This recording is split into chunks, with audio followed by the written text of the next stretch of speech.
justamente pues ella actualmente está cumpliendo funciones como consejera. La estamos saludando y quería consultarle qué tal receta nuestra señal. Buen día. Su micrófono, por favor. Active su Sí, micrófono. Ahí. buenos días a la audiencia, gracias por todo. Sí, se receta muy bien la señal. Qué bueno, le saluda Alberto Quintana, estoy acompañado pues de Henry Avelino desde la ciudad de Guayaquil. Entendería que usted está en estos momentos en Quevedo, ¿no? No, yo vivo en la ciudad de Quito Eh, ya, soy de la ciudad de Quevedo, sí. claro, sí, por Oriundo de supuesto. Quevedo. Sí, por supuesto, sé que es de Quevedo, ¿no? Y para muchos ecuatorianos de pronto nosotros la presentamos ahorita como integrante, como vocal del CNE y muchos se preguntarán, ¿y cuándo ella asumió? Sería importante darle en contexto a nuestra información ese detallito, ¿no? De que parcialmente se va renovando el organismo rector del sufragio en nuestro país, la autoridad electoral, el Consejo Nacional Electoral, y en ese sentido, usted básicamente recuérdenos a quién entró a reemplazar, desde cuándo está en funciones y qué tiempo es su periodo. Bueno, yo participé en el concurso de oposición y méritos convocados por el Consejo de Participación Ciudadana Transitorio. En ese contexto, hace 2 años, en el mes de febrero aproximadamente, fui elegida consejera, primera consejera suplente del Consejo Nacional Electoral. Es el 23 de abril que se me principaliza frente a la renuncia de el consejero Luis Verde Soto, y el Consejo de Participación Ciudadana realiza la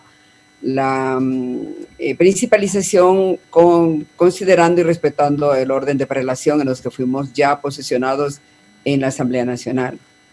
O sea, básicamente usted estará lo que le restaba del periodo del ex consejero Verde Soto, pues, ¿no?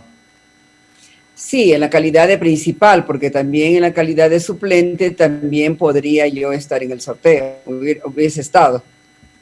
Oh, ya. Perfecto. En la semana anterior hablábamos con el vicepresidente Enrique Pita, ¿no? Y le decíamos que se vuelve imprescindible que en esta etapa, y no esperar justamente que estemos abocados a un nuevo proceso electoral, es importante darle impulso al tema de las reformas, de la creación pues del nuevo código electoral, las reformas a todo lo que se denomina pues el código de la democracia. Básicamente a la interna. ¿Qué han conversado entre con los distintos integrantes del CNE? Bueno, la verdad es que crearon un chat para tratar temas internos, de lo que yo me he salido de ese chat porque considero que no es la vía para manejar temas tan trascendentales del país. El chat es para otro tema, no es para un tema social. Entonces yo decidí salirme de ahí al ver que no había un contenido institucional profundo y considero que los temas tienen que ser planteados con seriedad y de una forma oficial. No he sido convocada a ninguna reunión de parte de la presidenta, que debería hacerlo. Considero que tiene temas más importantes como el asistir a los saltos de paracaidismo en Quevedo, y en algunos temas castrense, más vale no veo, yo no tengo ninguna invitación a que se propongan temas de trascendencia del país. Sin embargo, nos llega al orden del día con un día de anticipación, con 2 días de anticipación. No hay una planificación respecto de los temas que debería tratar con seriedad el Pleno del Consejo Nacional Electoral. Ahora, Sí. Sí, no será, y un poquito, uno desde fuera pues dice, ¿no será que tal vez por el hecho de que hay el compromiso institucional del CNE de dar la mano en el tema del proceso de vacunación, se ha dejado de lado este tema? No lo sé y se lo pregunto directamente a usted. El proceso de vacunación es importante, nos llama a todos los ciudadanos a participar de esta dinámica y de esta convocatoria hacia el país del encuentro, como dice el presidente Lazo. Pero eso no quiere decir que nosotros no seamos responsables de los temas del día a día del Consejo Nacional Electoral. Lo uno no quita la labor de lo otro. Hay que tomar en cuenta de que hay líneas de acción muy importantes que es responsabilidad del Ministerio de Salud y que las otras instituciones del Estado tienen que cooperar en el ámbito de, como dice la Constitución, de la cooperación, pero no hacer ese papel lo que significa es que cooperar no significa tomarse como que el Consejo Nacional Electoral sea el mismo Ministerio de Salud. Correcto. La cooperación conlleva otra cosa y todos los ciudadanos debemos cooperar incluso con asistir a vacunarnos, porque es una necesidad de país urgente. Sí, yo he venido diciendo aquello, ¿no? El hecho de que incluso todos quienes de alguna manera pues ejerzan liderazgo en territorio deben de darle impulso a esto, pero comparto con usted totalmente, o sea, una cosa no opta de la otra, pues no, porque la responsabilidad principal del CNE es justamente trabajar en estos temas, pues no en lo que tiene que ver con los temas electorales. Ahora, en lo personal entonces le pregunto, ¿usted tiene alguna propuesta en específico en lo que tiene que ver con reformas a la materia electoral? Esto va de la mano con mi formación jurídica, que mi formación de abogada me permite el que no se deben crear leyes parches. Las leyes deben dar un sentido efectivo hacia lo que la ciudadanía requiere. Incluso estas leyes deben tener contenido de fondo, no muchas veces, y perdónenme la expresión, de novelería de la coyuntura. Tenemos ahí, por ejemplo, sin éxito la fusión, en la que se fue introduciendo en el nuevo código. La participación de los jóvenes, esto no tiene que ser motivo de relleno, ni la participación de las mujeres. Eso se lo tiene que tomar con seriedad. Cuando uno hace una propuesta legislativa, uno tiene que hacer un análisis en tanto y en cuanto se crea una necesidad y se fortalece la democracia, más no para que sea un momento de euforia y poder poner ese tema para poder lograr otros que nos pasan muchas veces por una parte del tongo, ¿no? En ese sentido, los jóvenes tienen participación al interior de los movimientos políticos, de partidos políticos, más en las suplencias que principal. Y lo que se ha determinado dentro del estudio que estoy haciendo particularmente con el equipo de la consejería, porque estamos empeñados en esto, nos hemos dado cuenta que sin ley los jóvenes participaron de mejor manera o fueron tomados en cuenta. Entonces, esto nos lleva a repensar de que la ley es excesivamente reglamentaria y también es una mala costumbre de pensar que todo tiene que estar en la ley para ser cumplidores de la norma y observadores de la norma. Yo no puedo poner en la ley de tránsito el uso obligatorio del cinturón si no a usted le sanciono. El uso obligatorio del cinturón ya debe ser un tema cultural, no debe ser un tema sancionatorio ni reglamentario que tiene que estar en una norma orgánica. Entonces, hay conductas y comportamientos que no todo puede legislarse.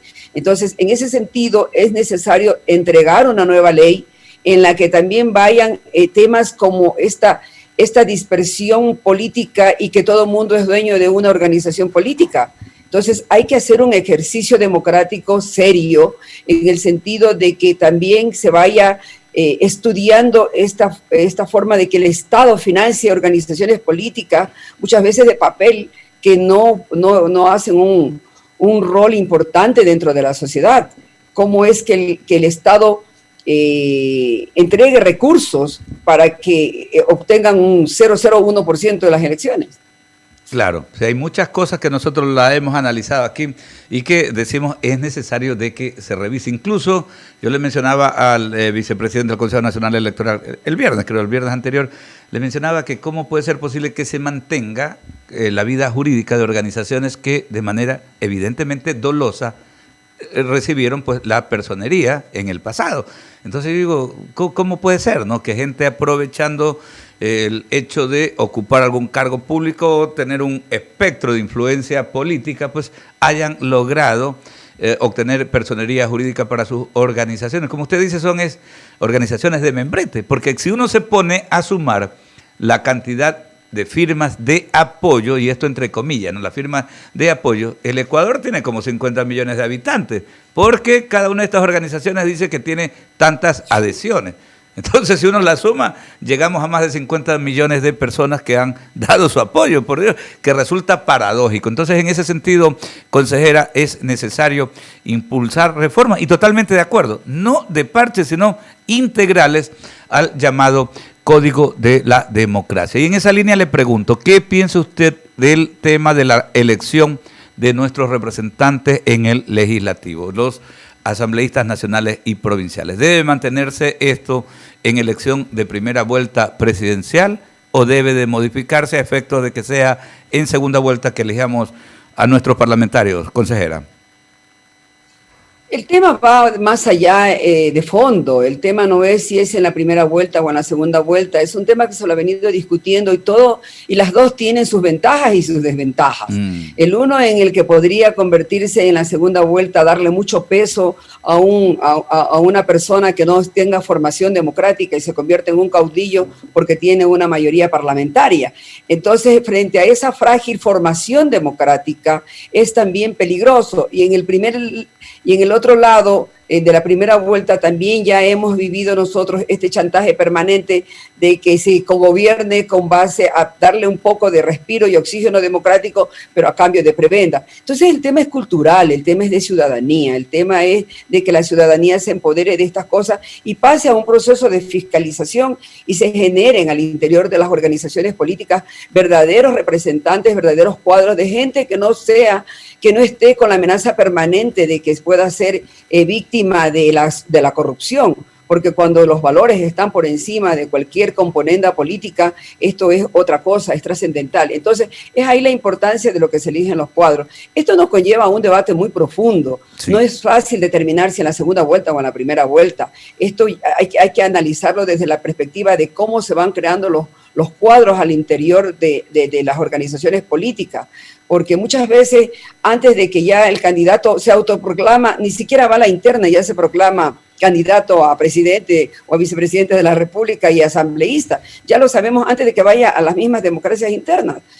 Entonces, esto debemos tomarlo con seriedad, no pueden ser letras muertas y que más vale nos permite que a veces estas mayorías móviles, el patrimonio se sienta acrecentado de una u otra forma, y es ahí el rol también de las unidades de control como la UAFE, la misma Contraloría, que determine por qué ese patrimonio se incrementó de la noche a la mañana, dónde fueron esos dineros, por qué se crearon los testaferros. Entonces, ahí es un tema también de ciudadanía. La ciudadanía también ha dejado hacer y pasar pensando que los temas electorales, que el Consejo Nacional Electoral solamente es para contar votos, para proclamar resultados y se acabó. No, es una institución que debe dar certeza y de donde también se asientan los cimientos de la democracia. En los pesos y en los contrapesos también es importante en este tema de que haya una asamblea donde haga su verdadero ejercicio de fiscalizar y legislar, pero como contrapeso de una democracia frente a un ejecutivo, y así las otras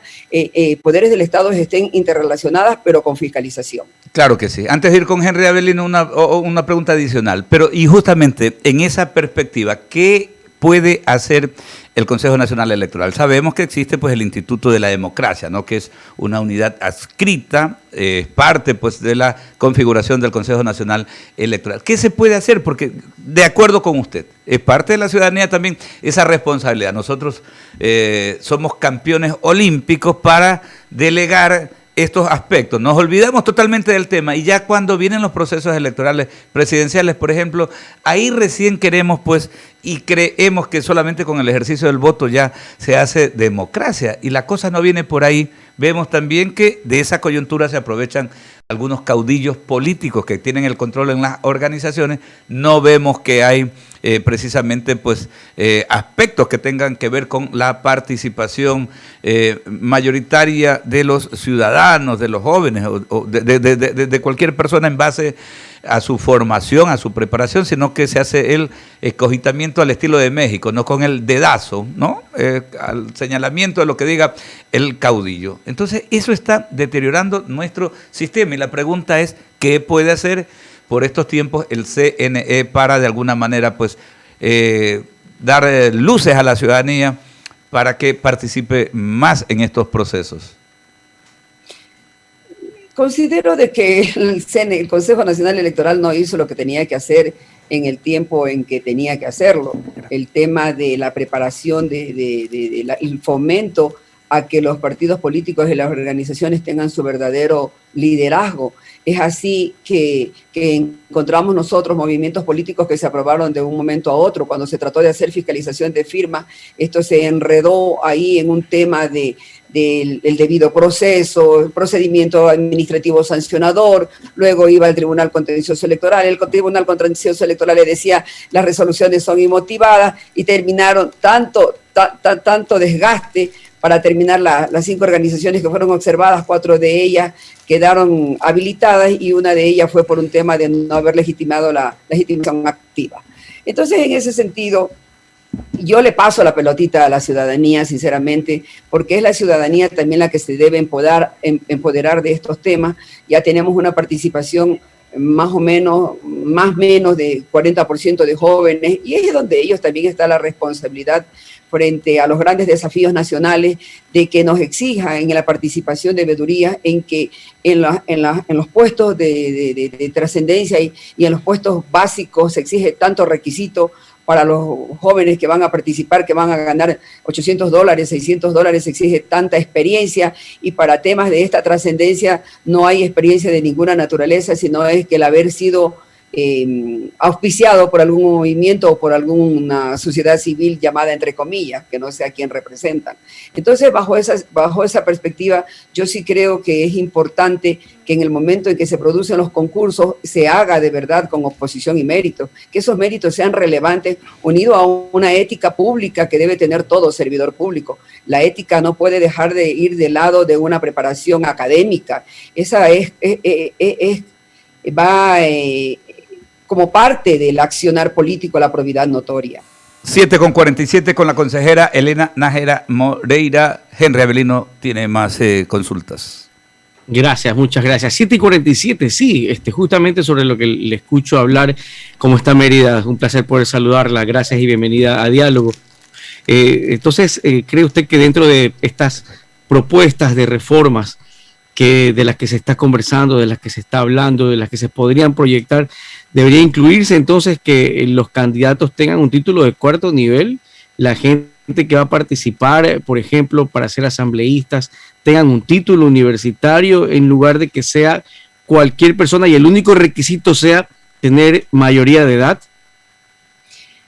Hay varias cosas que pertenecen a la historia y que no debemos olvidar, porque el que olvida la historia tiende a equivocarse otra vez. Nosotros tuvimos en la provincia de Los Ríos, con mucho orgullo lo puedo decir, un representante presidente del Congreso Nacional en esa época, Gary Esparza. Fue un gran presidente de la República. Su profesión era policía. Él entró al IAEN y se preparó y fue uno de los buenos presidentes que tuvo el Congreso Nacional de esa época. El tema va unido también de la preparación a la ética. O sea, de nada nos sirve a nosotros que tengan unos posgrados venidos de Europa cuando la parte de corrupción es galopante.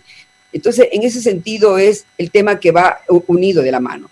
Y muchas veces en este país el ser una persona honesta significa que se la va arrinconando, o cuando la persona alza su voz, o cuando la persona tiene un criterio distinto al resto, ya se lo va estigmatizando como conflictivo. Entonces, en el país hay que hacer el ejercicio de la protesta y del reclamo. No tenemos esa cultura del reclamo. No tenemos la cultura de empoderarnos de las instituciones que son nuestras, de nosotros los ecuatorianos. Entonces, el tema del título de 4º nivel, a veces se ha generado una competencia que nos busca a ir en la cacería de estos títulos, pero sin embargo, en el fondo, no significa que qué tan transparente ha sido el obtener este 4º nivel. Muchas veces las universidades perdieron profesores de gran valía y respeto a las espaldas del doctor Santiago Andrade Uvidia. No se le permitió continuar en la cátedra porque no tenía el 4º nivel. Entonces eso no es así, y para mí una persona que aportó tanto a la sociedad en el ámbito civil, como maestro y formador de grandes abogados, y así tenemos una cantidad de casos de qué enunciar. Entonces, el 4º nivel, el 3er nivel, sí es importante, no voy a dejar de menos el tema de la preparación, pero no es el único requisito. Esto a propósito de que para otras profesiones, en cambio, sí es súper indispensable, ¿no? Y tal vez esa experiencia académica es la que desencadena en que muchos jóvenes no logren conseguir también trabajo, ¿no? Por otro lado, sí se exige, en cambio, para una función, en cambio, que es mucho más importante como la de administrar el país, el único requisito siga siendo los 18 años de edad. Pero su argumento también es bastante, bueno, pues se lo comprende, ¿no? Se ha tratado tal vez, y con esto finalizo, del tema de que los jóvenes de 16 años sigan participando de forma opcional en el proceso de elecciones, teniendo en cuenta de que esto podría ser aprovechado muchas veces por el gobiernos de turno, ¿no? Que tienen a los estudiantes allí, como ya se ha denunciado en años anteriores, el tratar de direccionarlos hacia determinadas tendencias políticas cuando están en clases. Lo que pasa es lo siguiente, que en este país es el país de las grandes contradicciones. ¿Cuándo uno logra experiencia si no le permiten tener la experiencia? ¿Cuándo el joven va a tener experiencia si no hace el ejercicio democrático? Usted tiene una hoja de vida ahí que tiene unas maestrías y todo, pero le dice usted no tiene experiencia. Entonces, en cambio viene la otra parte. Cuando usted tiene experiencia le dice el perfil muy alto, no le puedo pagar. Entonces tenemos que ponernos de acuerdo en todos los temas. O sea, a mí me he encontrado con muchos... O sea, yo lo puedo decir públicamente, yo tengo 4 títulos de 4º nivel, pero yo fui de las mujeres la menos votada. Entonces, ahí es cuando uno se explica qué es lo que está pasando en este tema, ¿no? Entonces, Elena Nájera estaba hasta en los últimos de los 5, era la 6ª. Entonces, ¿de qué sirvió los títulos ahí entonces? Es la pregunta que uno se hace del millón. Entonces, es un tema muy difícil, no puedo decirlo en blanco y negro. Los jóvenes sí, los jóvenes no. Los jóvenes nos han dado lecciones de cómo votar, porque también encontramos gente de mucha edad con las mismas prácticas viejas que ya no, que estamos cansados. Entonces, no es cuestión solamente de tener títulos, no es cuestión de juventud, no es cuestión de vejez, es cuestión de, como le digo, la política pública con dignidad y con altura. Considerando los dineros los dineros del Estado tienen que ser bien utilizados e invertidos en verdaderos profesionales que se hayan ganado ese mérito. Así debe ser. 7:52, Mérida Nájera Moreira, consejera del CNE, ha estado con nosotros. Queremos agradecerle por su presencia y desearle también que tenga un excelente día, consejera. Muchas gracias, igual a ustedes, un buen día. Muy gentiles por la invitación.